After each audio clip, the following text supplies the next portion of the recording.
ഏത് വന്നാലും നമ്മുടെ ലാലേട്ടനോടെ അല്ലേ. ഒരു ഭയങ്കര ഫാമിലി ഓറിയന്റഡ്. ഇതുവരെ കാണാത്ത ഒരു ലാലേട്ടനൊക്കെ പ്രസന്റ് ചെയ്യാൻ രാജേട്ടന് സാധിക്കുന്നുണ്ട്. നമുക്ക് ഓൾറെഡി ലൂസിഫറിൽ അങ്ങനെ ഒരു ക്ലൈമാക്സ് നമുക്ക് കണ്ടതാണല്ലോ. അപ്പോൾ അതിൻ്റെ ഒരു എക്സ്റ്റൻഡഡ് വേർഷൻ കാണാനാണ് ആഗ്രഹിക്കുന്നത്. ഇല്ല, തുടരുന്ന വർക്കുകൾ ഫൈനൽ സ്റ്റേജിൽ ഫൈനൽ മിക്സ് നടന്നുകൊണ്ടിരിക്കുന്നു. നമ്മൾ ഒരു പ്രോപ്പർ ഡേറ്റ് എമ്പുരാനെയും ഒന്നും ബാധിക്കാത്ത രീതിയിൽ പ്രോപ്പർ ഡേറ്റ് അത് ഡിസ്കഷൻ ആവുന്നുണ്ട്. പ്രൊഡക്ഷൻ ഡിസ്കഷൻ നടന്നുകൊണ്ടിരിക്കുന്നുണ്ട്.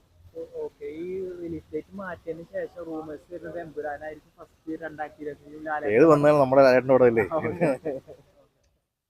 പിന്നെ തുടരില് വിന്റേജ് ലാലേട്ടനെ കാണിക്കുന്ന രീതിയിലാണ് ഒരു ഭയങ്കര ഫാമിലി ഓറിയന്റഡ് ഭയങ്കര ഗ്രൗണ്ടഡ് ആയിട്ടുള്ള ഇതുപോലെയൊക്കെ മുണ്ടൊക്കെ കൊടുത്ത് നടക്കുന്ന ഒരു ലാലേട്ടൻ. അതൊക്കെ വെറുതെ പറയണം. ത്രില്ലിംഗ് ഉണ്ടെങ്കിൽ നമ്മൾ പറയില്ലേ. ഒരു പടത്തിൽ ത്രില്ലിംഗ് എലിമെന്റ് ഉണ്ടെങ്കിൽ അങ്ങനെ ആളെ കയറ്റാൻ ഏറ്റവും കൂടുതൽ ഇഷ്ടപ്പെടുന്നത് ആ സിനിമയിൽ ഭയങ്കര ഫാമിലി മാൻ, ഒരു ഫീൽ ഗുഡ് അല്ലെങ്കിൽ എന്താ പറയുക, ഒരു ഡ്രാമ, ഫാമിലി ഡ്രാമ പറയുന്ന സബ്ജക്ട്.